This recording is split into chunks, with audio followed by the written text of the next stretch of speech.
बिस्मिल्लाहिर्रहमानिर्रहीम। अच्छा बच्चों, हम चैप्टर नंबर 3 अपना शुरू करेंगे। चैप्टर नंबर 3 हमारे पास आधे आज़म और ज़ुज़ाफ़िकल का एचसीएफ एंड एलसीएम। एचसीएफ हमारे पास हम कहते हैं आधे आज़म को, और ज़ुज़ाफ़िकल कहते हैं हम एलसीएम को। इसको हम करेंगे बजरिया तजज़ी के ज़रिए। इसमें एक चीज़ समझ लें कि क्वेश्चन करवाने से पहले मैं आपको बता दूं कि हमारे पास एलसीएम क्या होता है और एचसीएफ क्या होता है। वैल्यू हम ले लेते हैं 2 ले लेते हैं और 4 ले लेते हैं और 8 ले लेते हैं। ये हमारे पास दो नंबर हैं। इन दो नंबर में हम कॉमन नंबर देखेंगे। अगर मैं 4 के कॉमन नंबर निकालूं तो ये हमारे पास होते हैं, इसके फैक्टर बनाऊं तो ये 2 और 2 बनते हैं। और जब मैं 8 के बनाऊंगा तो ये मेरे पास 2 मल्टीप्लाई 2 बनते हैं। तो इसमें हमारे पास कॉमन नंबर कौन से आ रहे हैं? ये दोनों कॉमन आ रहे हैं।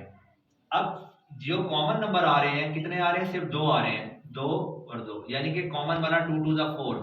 ये हमारे पास बना कॉमन, जिसको हम कहते हैं एचसीएफ आधे आज़म। ये देखें, मैंने 4 को दो हिस्सों में ब्रेक किया, 2 मल्टीप्लाई 2 और 8 को ब्रेक किया, तो इसके 3 हमारे पास अज़ा बने 2 मल्टीप्लाई 2।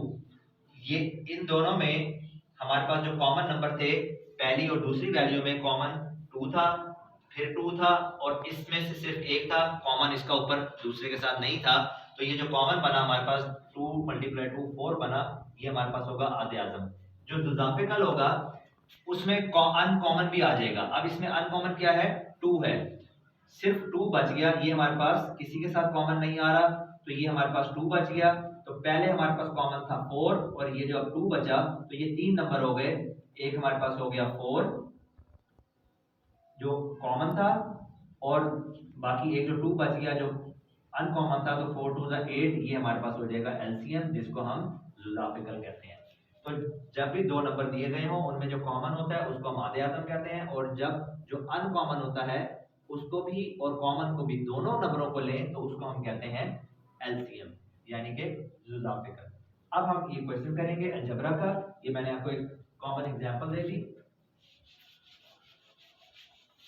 इसमें हमारे पास पहले है x3 माइनस 8, इसके फैक्टर बनाएंगे a cube minus b cube. 2 का क्यूब 8 होता है, इसको हम फार्मूले की शक्ल में ले आए। a cube minus b cube जो बराबर होता है हमारे पास a cube minus b cube is equal to a minus b into a square plus ab plus b square. तो इसी तरह इसको हम ओपन करेंगे, a minus B into A square plus A B plus B square, 2 square 4। ये हमने इसके factor बना लिए। दूसरा हमारे पास वैल्यू है X square minus 7x plus 10, इसके फैक्टर बनाते हैं। तो इसके फैक्टर हमारे पास कुछ यूं बनेंगे, 10 1 10, 10x स्क्वायर को हम ब्रेक करेंगे दो हिस्सों में, तो ये बनेगा हमारे पास -5 और -2, माइनस माइनस प्लस, साइन आएगा माइनस का, और -7 और मल्टीप्लाई करेंगे तो 10 बनेगा। तो x square minus 5x minus 2x plus 10, x common आ गया, x माइनस 5 माइनस 2 कॉमन आ गया, x माइनस 5। अब x माइनस 5 अगेन कॉमन आ गया, x माइनस 2। ये हम पहले चैप्टर में भी कर चुके हैं और दूसरे में भी कर चुके हैं। ये हमारे पास फैक्टर थे। अब हम इसको शक्ल देंगे अपने सवाल की। तो अब हम यहां लिखेंगे डायरेक्ट कि तजज़ी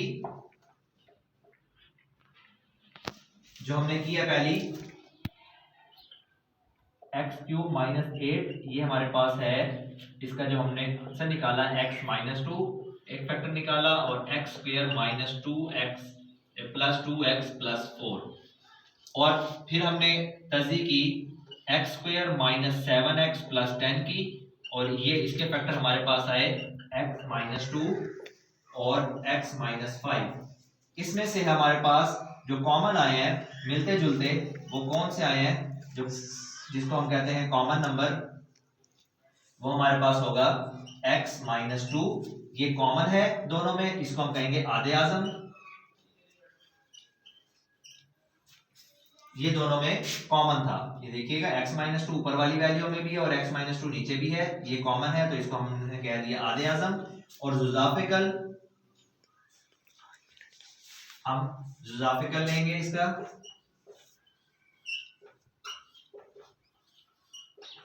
जुजाफिकल में ये जो कॉमन नंबर लिया था दोनों में जो कॉमन था ये भी आ जाएगा। उसके बाद जो बाकी बच गए जो अनकॉमन थे दोनों में वो भी आ जाएंगे, x माइनस 5 और x square plus 2x plus 4 और ये भी हमारे पास आ जाएंगे। तो ये आधे आज़म हो गया कॉमन नंबर और ये आ गया जुजाफिकल। शुक्रिया।